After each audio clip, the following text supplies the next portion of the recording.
It's almost Halloween. Actually, by the time this video comes up, it'll probably be Halloween. But I haven't posted on this channel in a while, and I decided today, why not make a Halloween episode? Now, I am still making it NFL themed, obviously. So my first thought was, how many times has the NFL actually played games on Halloween Day? There have been a few examples, and I wanted to highlight one here today that I found the most interesting to talk about. And it happened to be in 2005 in Week 8, the Monday Night Showdown between the Baltimore Ravens and the Pittsburgh Steelers.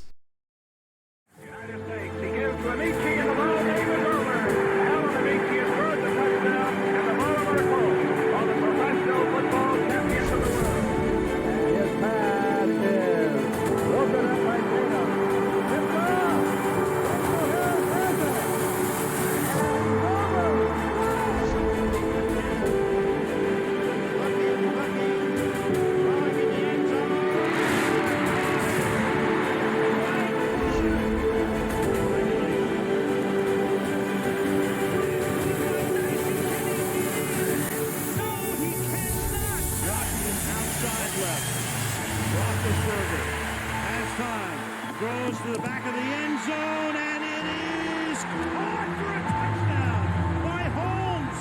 Unbelievable. Incredible. Second and goal. Pass. Got it.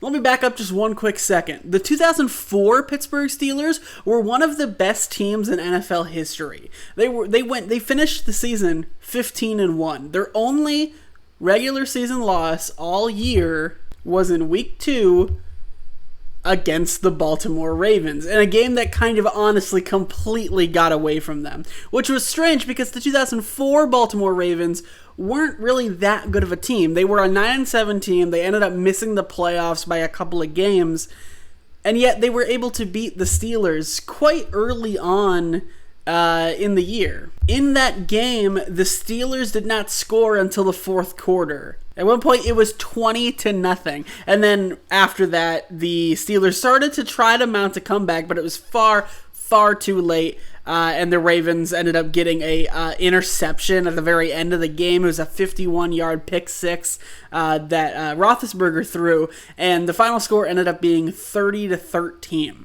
But that was Roethlisberger's rookie year, remember. He came in off the bench after the first couple of games, and really took over that entire franchise. It was Tommy Maddox who was guiding the Steelers at that point, who had come, Tommy Maddox has had a very interesting and weird career in the NFL. I mean, you had this guy who was Denver's quarterback for 2 years, and then he left, goes to the Rams, where he had the most pass attempts he had at that point in the season, other than his rookie year, and didn't play a whole lot with the Giants, and then was out of the league for like 6 years. He went to the XFL at one point. He was kind of the star of the XFL, and because of that, made his way back to the NFL, back at 30 years old, re-signed in the NFL for the first time since he was 24 with the Steelers, and then in 2002 ended up being just their starter and won Comeback Player of the Year. He had a pretty solid season overall, and then in 2003 he played a little bit better than he had even the year before, but he did still have an interception problem. Both seasons he had 16 picks and then 17. So it was very clear that he wasn't really their future. Besides which, he was already 32 at that point. So they needed a future of the franchise, and they got theirs in the 2004 loaded draft class that happened to be Ben Roethlisberger. So Maddox only played 3 games of 2004. And then they moved on from him at that point. And they went, like I said, 15-1, a really good season, but they ended up losing in the AFC Championship game to the New England Patriots, who was in the middle of the first half of their dominant dynasty. So the year after, in 2005, they were really ready to show the NFL what they were made of, and really wanted to give Bill Cowher that Super Bowl that he was desperately missing. Because Cowher and all of Steeler history, for a long time now, not counting the very early days of the Steelers, but they had Chuck Noll, for a very, very long time, and then he retired, and they got Bill Cowher. And Bill Cowher was there from when Noll retired until when Tomlin was there. And then Tomlin's been there for forever. So they had this very long, extensive history of amazing coaches. And Cowher, at the time, was starting to kind of wear thin in Pittsburgh because they'd been to so many AFC Championship games, but they kept losing again and again and again. And the one Super Bowl he did make prior to 2005 was in 1995 versus the Dallas Cowboys, and that game got away from them, and Neil O'Donnell threw those 2 terrible interceptions. Meanwhile, flipping over back to the Ravens side of the story, the 2004 Ravens, like I said, missed the playoffs by a couple of games. They only went 9-7. They did split the series versus Pittsburgh, though, and their starting quarterback was Kyle Boller, a man who a lot of people were very excited about going into the league. He has this amazing story where he threw a pass 90 yards or something stupid like that on his knees that then head coach at the time for the Baltimore Ravens, Brian Billick, fell in love with him that day and wanted nothing more than to draft him, and that's what they did. Brian Billick didn't really last a whole lot longer in Baltimore from this game. From this season, rather. He lasted 2004, like I said, they were 9-7. 2005, they ended up going 6-10. And then after that, 2006, and they had a little bit of a bounce back year because they went out and signed Steve McNair as their quarterback. But then 2007, everything fell apart, and it was over for the once Super Bowl winning head coach, who won the Super Bowl, by the way, in just his second season as a head coach in Baltimore. The first 2 weeks of the 2005 season for the Steelers, they were dominant. They beat both the Tennessee Titans and the Houston Texans by so much. They were dominant in those games. 7 points given up in both weeks. That's it. Not combined, but just 7 points in the entire game, where they were scoring 30 plus a game. Meanwhile, Baltimore lost their first 2 games of the year, once against the Colts, and then the other one against the Titans that had only scored 7 points in week 1. And then it's really weird because Baltimore had a bye week in week 3, which is so early, and the Steelers had one in week 4. I don't know what the hell the schedule was back then. But Kyle Boller got himself injured in week 1, turf toe injury, and he was out for 7 weeks.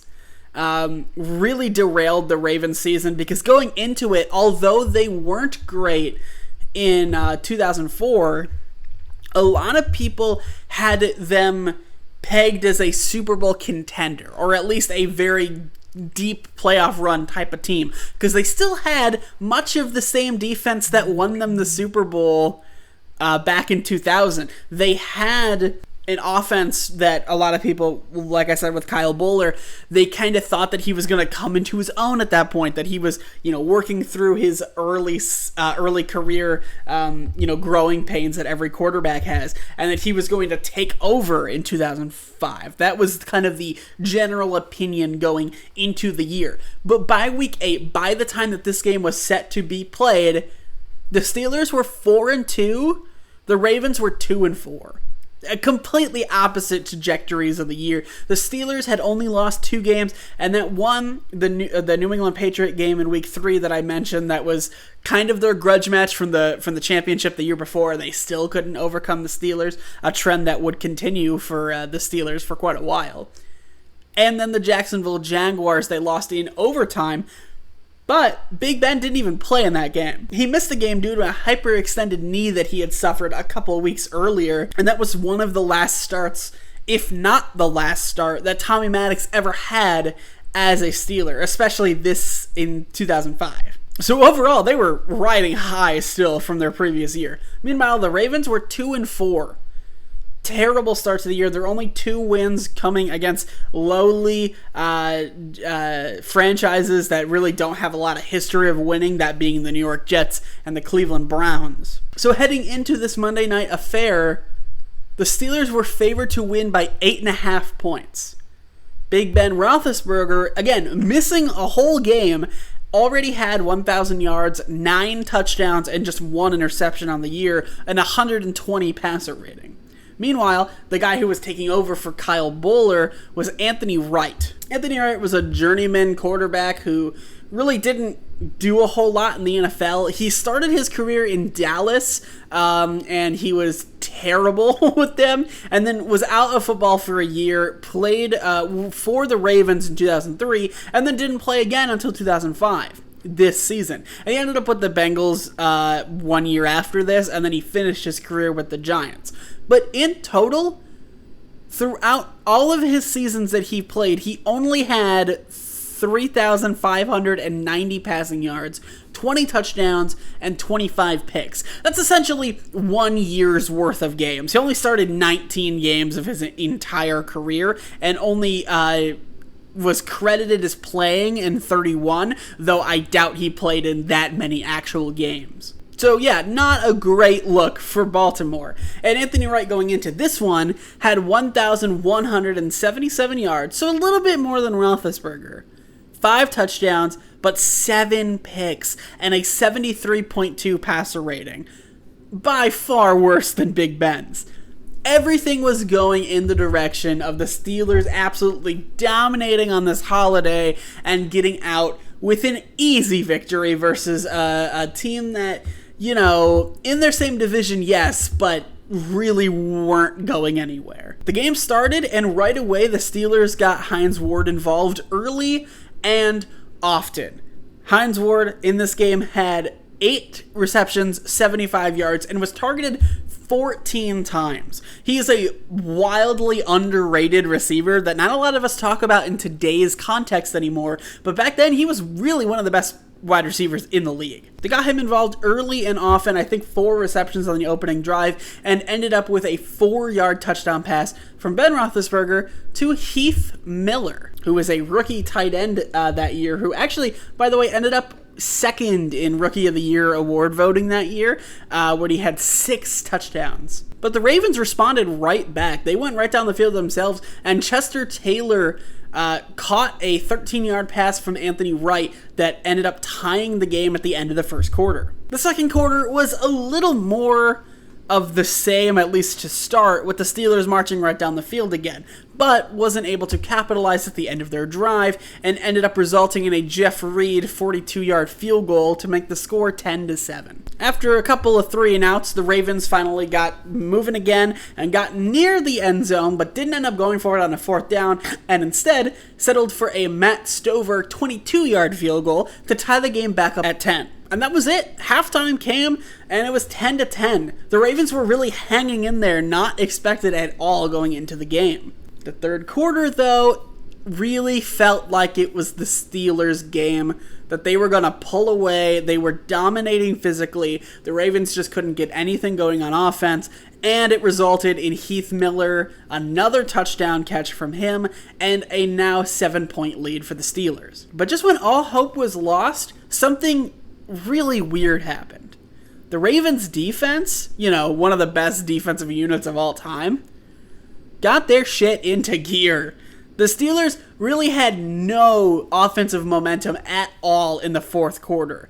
Multiple straight drives of punt, punt, punt. Mixed in there, of course, was an interception thrown by Big Ben, only his 2nd on the year. And with Willie Parker kind of being contained and Jerome Bettis not really being able to rumble in this game, their patented power and speed backfield was more or less neutralized, having to really rely on the arm of Big Ben. And what's wild is Anthony Wright, again, not being a very great quarterback, ended up throwing the ball 44 times in this game for 252 yards. Now, yes, he did have 2 interceptions and only 1 touchdown, but one of the interceptions came on a Hail Mary right before halftime that just ended up getting picked off in the end zone. Jamal Lewis did have a very, very bad looking fumble where he almost got tackled for a safety and then juked his way out of it just to fumble the ball immediately and give the Steelers an easy point. But Derek Mason in this game, the Ravens' number 1 receiver, also cooked. Remember, he was kind of getting up there in age at this point.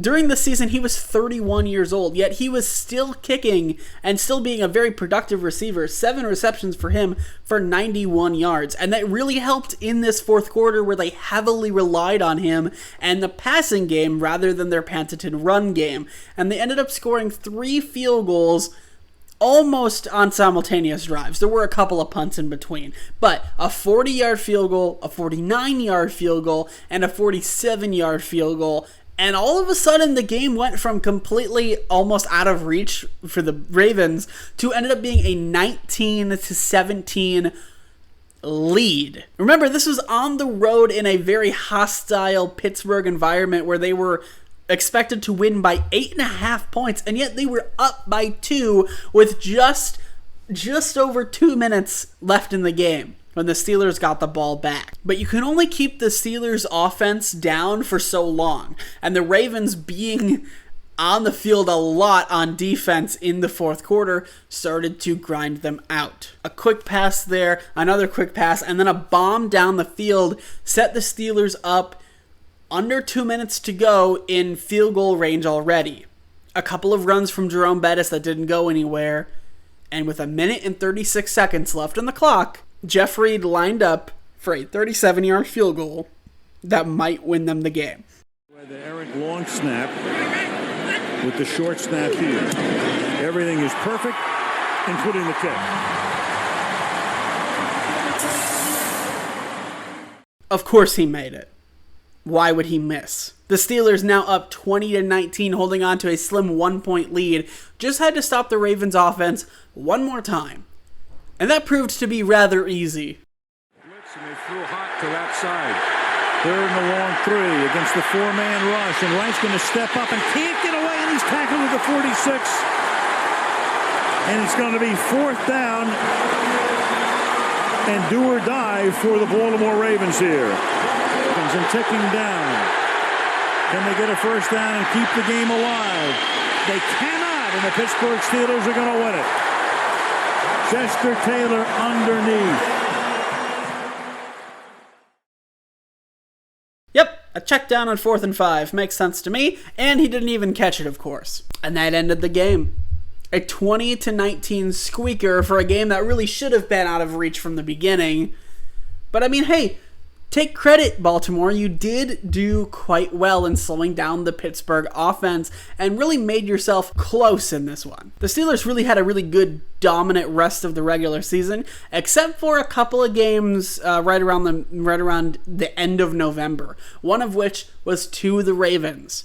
At home this time, the Ravens kept the Steelers to just 13 points and ended up winning in overtime. And then the next week, they got punched in the mouth by the Colts, losing 26-7. Just when the season was starting to look like it was fading out for the Steelers, they went on a 4-game win streak and finished the year 11-5, beating the Detroit Lions in the first day of January. They made it to the playoffs, and the rest, well, let's just say they got their revenge on the Bengals. They got their revenge on the Colts. They beat the Broncos, and then it was time for Jerome Bettis to run off into the sunset.